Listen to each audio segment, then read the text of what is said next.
குறைந்த விலைக்கு குதிரையை விற்றல்.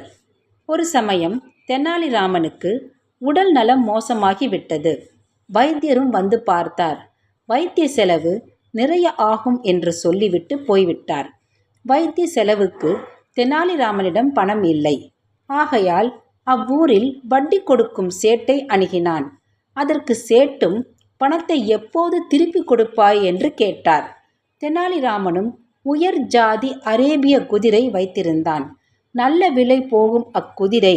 அதனால் உடல் நலம் தேறியதும் அக்குதிரையை விற்று பணம் தருவதாக சொன்னான்.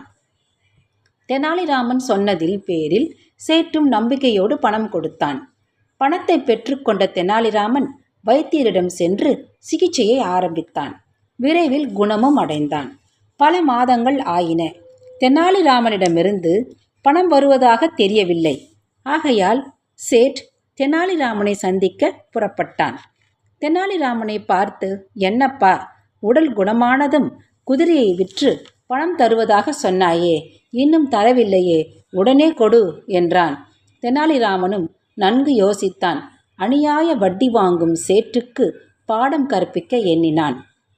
சரிப்பா, குதிரையை விற்று பணம் தருகிறேன், என்னுடன் நீயும் வா என்று சேட்டையும் அழைத்து கொண்டு பக்கத்தில் ஊரில் நடக்கும் சந்தைக்கு புறப்பட்டான் தெனாலிராமன்.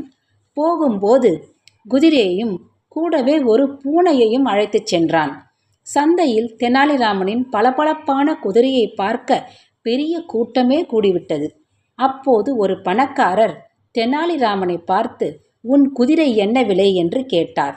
அதற்கு தெனாலிராமனோ, குதிரையின் விலை 1 பவுன்தான், இந்த பூனையின் விலையோ 500 பவுன். ஆனால் பூனையையும் சேர்த்து வாங்கினால்தான் இக்குதிரையை கொடுப்பேன் என்றான். தெனாலிராமனும் பேச்சு அவனுக்கு வினோதமாக இருந்தது. குதிரையை வாங்க வேண்டும் என்ற எண்ணம் கொண்டதால் ஆவலில் 501 பவுன் கொடுத்து குதிரையையும் பூனையும் வாங்கிச் சென்றான். பின் சேட்டிடம் 1 பவுனை மட்டும் கொடுத்தான் தெனாலிராமன். ஆனால் 1 பவுனை சேட் வாங்க மறுத்துவிட்டார். குதிரை அதிக விலைக்கு போகும் என்று நினைத்து தானே உனக்கு பணம் கொடுத்தேன், நீ இப்படி ஏமாற்றுகிறாயே என்றான் சேட். அதற்கு தெனாலிராமன், ஐயா சேட்டே, குதிரையை விற்றுத்தான் உனக்கு பணம் தருகிறேன் என்று சொன்னேன். அதன்படி குதிரையை 1 பவுனுக்கு விற்று அந்த 1 பவுனை உனக்கே கொடுத்து விட்டேன். நீ வாங்க மாட்டேன் என்கிறாயே, இது என்ன நியாயம் என்றான். சேட்டோ 500 பவுன் வேண்டுமென்றான்.